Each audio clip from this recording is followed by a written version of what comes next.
Assalamualaikum.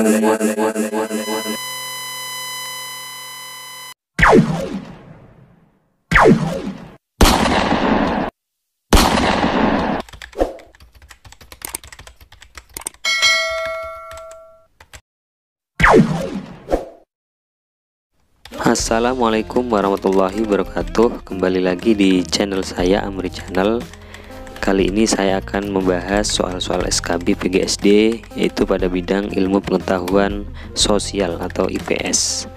Oke teman-teman, seperti biasa bagi teman-teman yang belum subscribe silahkan subscribe. Bagi yang udah subscribe silahkan teman-teman bisa share ke teman-teman yang lain supaya video saya bermanfaat, dan tentunya supaya saya lebih semangat lagi untuk membuat video-video terbaru selanjutnya. Oke, kita langsung ke pembahasan soal. Oke teman-teman, seperti biasa silahkan teman-teman di pause dulu dan dikerjakan dulu. Kalau udah, mari kita bahas bareng-bareng. Nomor 1, pendidikan IPS SD memuat banyak nilai, yaitu nilai edukatif, ketuhanan, filosofis, dan praktis.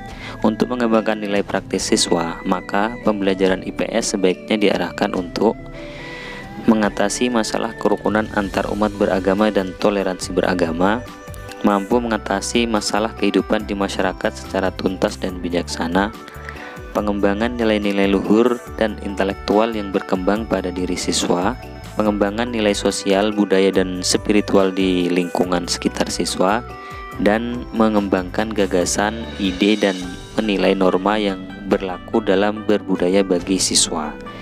Oke teman-teman, jawaban yang tepat yaitu B. Mampu mengatasi masalah kehidupan di masyarakat secara tuntas dan bijaksana. Jadi teman-teman, dalam pokok bahasan IPS itu tidak hanya membahas tentang pengetahuan atau nilai edukatif saja ya teman-teman, melainkan ada nilai ketuhanan, filosofis, dan praktis. Nah, seperti contohnya dalam pengembangan nilai praktis itu memuat masalah kehidupan sehari-hari, diantaranya itu yang dimulai dari lingkungan keluarga, kemudian di pasar, di jalan, di tempat-tempat bermain, dan sebagainya.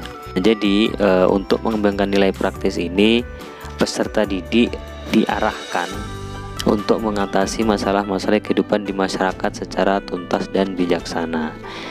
Sedangkan untuk nilai ketuhanan itu nilai untuk menghayati diri sendiri tentang kenikmatan yang diperoleh kita sebagai manusia. Kemudian untuk nilai filosofis itu merupakan dasar bagi tumbuh dan berkembangnya peserta didik itu sendiri untuk memahami filosofis dan kearifan yang hidup di tengah-tengah masyarakatnya. Kemudian lanjut nomor 2, dalam perkembangan kehidupan masyarakat yang semakin maju dengan ilmu pengetahuan dan teknologi yang sangat canggih, maka agar peserta didik memahami fenomena dan fakta-fakta yang ada di lingkungan sekitarnya, pembelajaran IPS SD perlu menggunakan pendekatan konstruktivisme karena peserta didik dituntut mampu mengkonstruk pengetahuan secara mandiri serta menggunakan keterampilan kognitifnya. Kemudian keterampilan proses untuk menumbuh kembangkan keterampilan memahami suatu proses dan tidak semata-mata berorientasi pada hasil. Kemudian kontekstual agar peserta didik dapat memaknai materi secara komprehensif sesuai dengan lingkungannya. Kooperatif sehingga peserta didik mampu bekerja sama dengan orang lain dalam lingkungan masyarakat yang plural dan demokratis.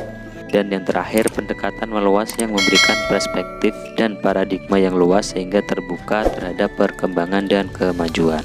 Oke teman-teman, jawaban yang tepat yaitu C. Kontekstual agar peserta didik dapat memaknai materi secara komprehensif sesuai dengan lingkungannya.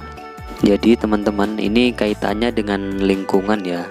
Jadi konteksnya itu terkait memahami fenomena dan fakta-fakta yang ada di lingkungan sekitarnya. Itu pendekatan yang digunakan itu melalui pendekatan kontekstual. Supaya apa? Supaya peserta didik itu dapat memaknai materi secara komprehensif sesuai dengan lingkungannya. Lanjut teman-teman, silahkan dikerjakan dulu kalau udah. Nomor 3, Lokasi sekolah yang dekat dengan pasar sangat mendukung untuk dipergunakan sebagai sumber belajar dalam kegiatan pembelajaran IPS, khususnya tentang bentuk dan kontur permukaan bumi, kegiatan memenuhi kebutuhan, interaksi manusia di masa lampau, lembaga-lembaga ekonomi modern, dan kegiatan jual beli secara langsung. Oke teman-teman, jawaban yang tepat yaitu E, kegiatan jual beli secara langsung. Di sini jelas ya teman-teman, jadi dengan adanya pasar maka guru itu dapat membimbing siswa untuk memanfaatkan pasar tersebut melalui kegiatan-kegiatan observasi mengenai proses transaksi jual beli, kemudian mengamati keadaan pasar tersebut, mengamati interaksi antar pedagang dan sebagainya. Kemudian lanjut nomor 4. Pertumbuhan dan pertambahan jumlah penduduk di muka bumi membawa permasalahan yang sangat kompleks bagi kehidupan umat manusia. Kerusakan lingkungan hidup dirasakan semakin parah, di mana hal tersebut adalah sebuah konsekuensi yang harus ditanggung oleh umat manusia. Karena peperangan memperebutkan sumber daya di antara negara-negara di dunia. Keinginan untuk menguasai dan mengeksploitasi sumber daya yang berlebihan. Keserakahan umat manusia untuk menumpuk kekayaan dan kesejahteraan.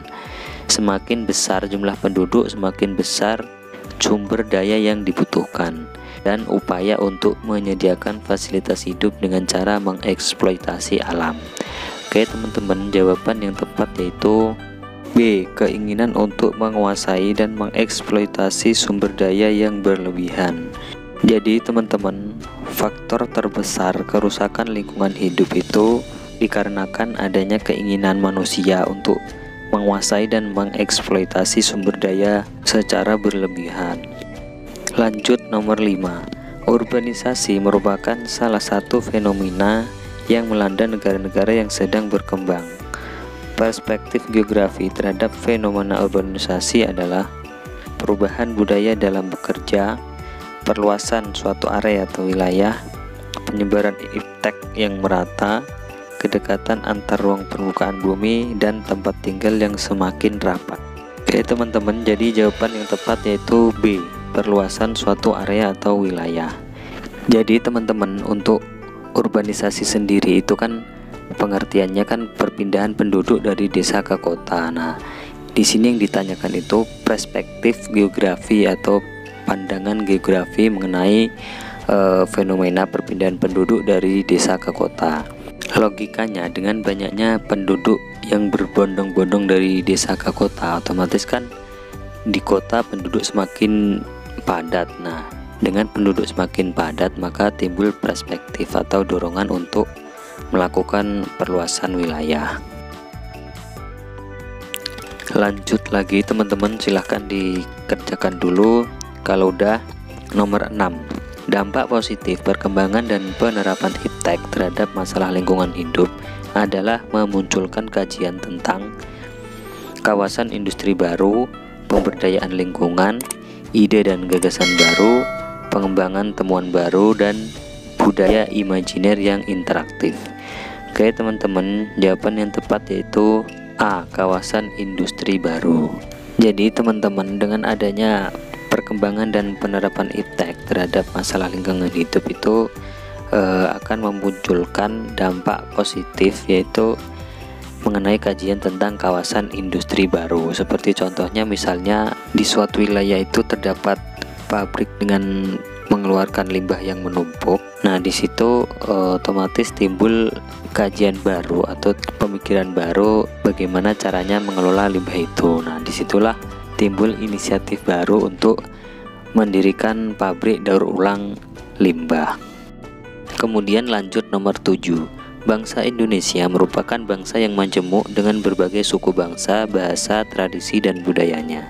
Faktor kemajemukan suku bangsa di Indonesia dipengaruhi oleh interaksi, integrasi, keadaan geografis, solidaritas, letak kepulauan, iklim, persatuan, kondisi geografis, letak kepulauan, integrasi, solidaritas, kondisi geografis, dan geografis, kultur setempat, adat istiadat.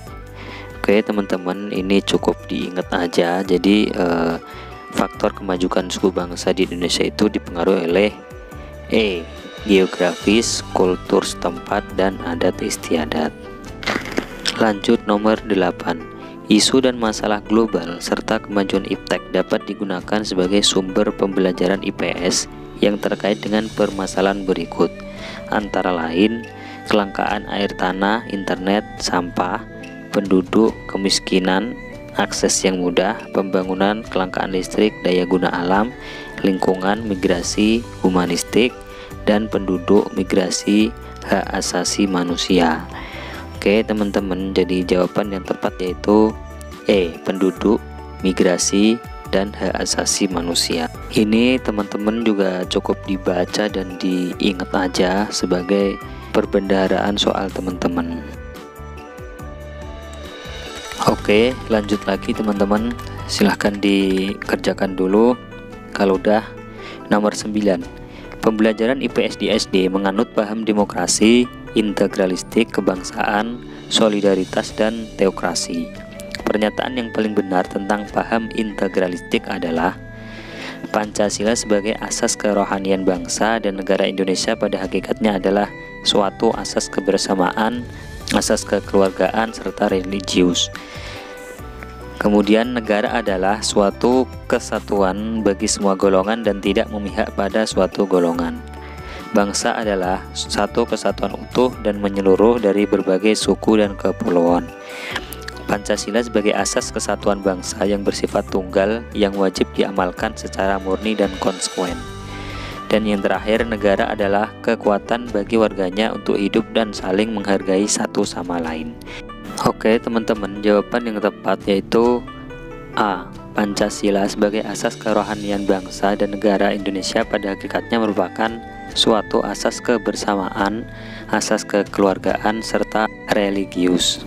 Jadi teman-teman, paham integralistik yang terkandung dalam Pancasila itu meletakkan asas kebersamaan hidup, kemudian mendambakan keselarasan dalam hubungan antar individu maupun masyarakat. Dalam pengertian ini itu paham negara integralistik tidak memihak kepada yang kuat, tidak mengenal dominasi mayoritas, dan juga tidak mengenal tirani minoritas. Maka di dalamnya terkandung nilai kebersamaan, kemudian kekeluargaan, kebhinneka tunggal-ikaan, nilai religiusitas, serta selaras. Lanjut nomor 10. Iptek pada hakikatnya merupakan produk budaya yang mengakibatkan terjadinya global village, yaitu menceritakan tentang pengalaman sosial budaya dalam hubungan antar manusia, penyebaran budaya secara masif dan kontekstual, tertembusnya nilai budaya antar bangsa, kedekatan jarak relatif antar ruang di permukaan bumi, dan hilangnya batas-batas budaya antar negara. Oke teman-teman, jawaban yang tepat yaitu D. Kedekatan jarak relatif antar ruang di permukaan bumi. Jadi teman-teman, global village itu kan desa global ya. Maksudnya di sini konsep mengenai perkembangan teknologi komunikasi di mana dunia dianalogikan menjadi sebuah desa yang sangat besar.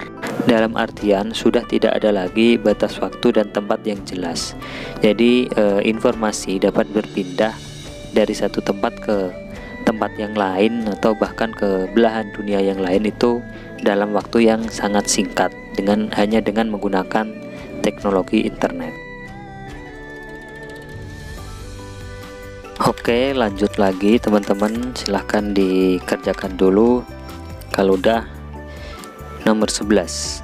Perilaku yang sesuai untuk menanggulangi hambatan dan gangguan dalam membangun integrasi nasional pada era global adalah selalu memakai barang produksi dalam negeri, mempelajari semua budaya daerah yang beraneka ragam, berpartisipasi menggalang persatuan dan kesatuan dalam kemajemukan, menolak menggunakan barang-barang yang diimpor dari negara lain, selalu menggunakan bahasa Indonesia dalam setiap pergaulan dengan orang lain. Oke teman-teman, jawaban yang tepat yaitu C. Berpartisipasi menggalang persatuan dan kesatuan dalam kemajemukan. Jadi teman-teman, perilaku atau sikap yang paling sesuai untuk menanggulangi hambatan dan gangguan pada era global di masa sekarang ini yaitu berpartisipasi menggalang persatuan dan kesatuan dalam kemajemukan. Untuk yang A dan D selalu memakai barang produksi dalam negeri dan menolak menggunakan barang-barang impor. Itu termasuk sikap menghargai karya anak bangsa. Sedangkan untuk yang B dan E mempelajari semua budaya daerah yang beraneka ragam dan selalu menggunakan bahasa Indonesia dalam setiap pergaulan, itu menunjukkan masyarakat yang mempunyai multi budaya dan menunjukkan karakter sebuah bangsa. Kemudian lanjut nomor 12. Perkembangan iptek telah mendorong aktivitas manusia pada lintas bangsa dan negara sehingga mengarah pada era globalisasi. Peran pembelajaran IPS SD dalam menyongsong era globalisasi perlu mengembangkan kesadaran kepada siswa dengan cara menumbuhkan semangat siswa untuk tidak perlu takut menghadapi persaingan era bebas yang semakin luas dan mengglobal. Menumbuhkan semangat siswa melakukan hal positif dan berdaya guna bagi masyarakat. Mendorong siswa memahami karakteristik globalisasi, iptek, dan arus informasi serta komunikasi global. Mendorong siswa berpartisipasi dalam memasuki era globalisasi dengan menguasai bahasa internasional. Dan mendorong siswa menyiapkan kualitas diri di era globalisasi yang semakin cepat dan pesat. Oke teman-teman, jawaban yang tepat yaitu D. Mendorong siswa berpartisipasi dalam memasuki era globalisasi dengan menguasai bahasa internasional. Oke teman-teman, ini jawabannya hampir mirip semua ya. Tetapi di sini konteksnya itu kan ilmu pengetahuan sosial dan konteksnya muridnya yaitu SD. Jadi peran pembelajaran IPS SD dalam menyongsong era globalisasi. Nah, IPS itu kan identik dengan sosial kemasyarakatan. Kemudian sosial itu kalau kita hubungkan lagi itu arahnya ke komunikasi. Komunikasi kalau kita hubungkan lagi itu kan arahnya bahasa. Jadi sebagai guru yang perlu kita lakukan untuk mengembangkan anak SD dalam menyongsong era globalisasi ini yaitu ikut berpartisipasi dalam memasuki era globalisasi dengan cara menguasai bahasa internasional. Untuk yang C itu hampir mirip ya teman-teman, tetapi di sini kalau yang C itu kan mendorong siswa untuk memahami karakteristik globalisasi, iptek, dan arus informasi. Itu kurang tepat karena untuk anak SD ini untuk memahami itu belum ya teman-teman. Anak SD itu lebih utamanya yaitu menguasai bahasa dulu, baru setelah menguasai memahami. Jadi jawaban yang tepat yaitu D. Oke, lanjut lagi teman-teman. Silahkan teman-teman kerjakan dulu, di post dulu kalau udah. Nomor 13. Konsep ruang dan waktu menjadi semakin buram di era globalisasi, sehingga aktivitas manusia semakin tidak dapat dibatasi ruang dan waktu. Pengembangan pembelajaran IPS SD dalam konteks ruang dan waktu perlu mengembangkan pemahaman siswa dalam ruang dan waktu yang dapat digunakan untuk aktivitas manusia. Menanamkan kesadaran siswa tentang modernisasi dan globalisasi adalah dua sisi mata uang. Menanamkan kesadaran siswa tentang demokratisasi dan globalisasi berkembang pesat. Menanamkan nilai-nilai lokal untuk mengantisipasikan dampak nilai-nilai luar. Dan menanamkan kesadaran hakikat globalisasi dengan tantangan kehidupan yang dihadapi. Oke teman-teman, jawaban yang tepat yaitu A. Mengembangkan pemahaman siswa dalam ruang dan waktu yang dapat digunakan untuk aktivitas manusia. Jadi di sini teman-teman disuruh mengidentifikasi permasalahan sosial yang ada di lingkungan masyarakat yang konteksnya pada ruang dan waktu. Nah, di sini yang ada kaitannya dengan ruang dan waktu itu cuman A ya teman-teman. Ini kalau teman-teman benar-benar memahami pasti udah tahu kalau jawaban yang tepat yaitu A. Kemudian lanjut nomor 14. Untuk mengajarkan siswa materi peninggalan kerajaan Hindu-Buddha secara langsung dapat dilakukan oleh guru dengan cara membawa gambar peninggalan sejarah di kelas, melakukan studi lapangan ke situs sejarah, menggunakan media film dokumenter sejarah, membuat replika peninggalan sejarah, dan menonton film kolosal di bioskop. Oke teman-teman, jadi jawaban yang tepat yaitu B. Melakukan studi lapangan ke situs sejarah. Jadi untuk mengajarkan siswa materi sejarah secara langsung itu yang paling efektif yaitu melakukan studi lapangan ke situs sejarah tersebut. Karena kesan bagi siswa itu mereka secara langsung itu seperti mengalami kejadian dan seperti merasakan langsung sejarah yang mereka pelajari tersebut. Lanjut nomor 15. Jika guru IPS akan mengajarkan materi tentang keterampilan mengidentifikasi pergerakan matahari dan pengaruhnya pada musim di Indonesia, maka media pembelajaran berbasis IT yang utama adalah peta benda-benda langit, Google Map berbasis Android, peta tematik berbasis Android, peta buta berbasis multimedia, dan animasi tentang revolusi bumi. Oke teman-teman, jawaban yang tepat yaitu C, peta tematik berbasis Android. Jadi teman-teman, dalam media pembelajaran berbasis IT yang utama untuk mengembangkan keterampilan mengidentifikasi pergerakan matahari dan pengaruhnya pada musim di Indonesia itu yang paling efektif yaitu menggunakan peta tematik berbasis Android. Sedangkan peta benda-benda langit dan Google Map itu belum ada dalam Android ya teman-teman.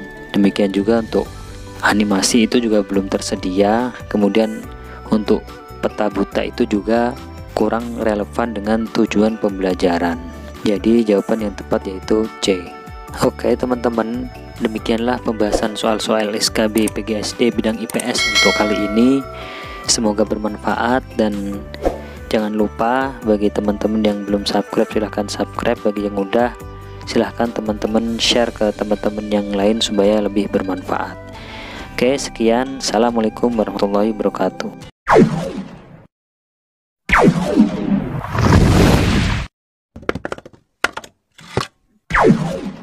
Wassalamualaikum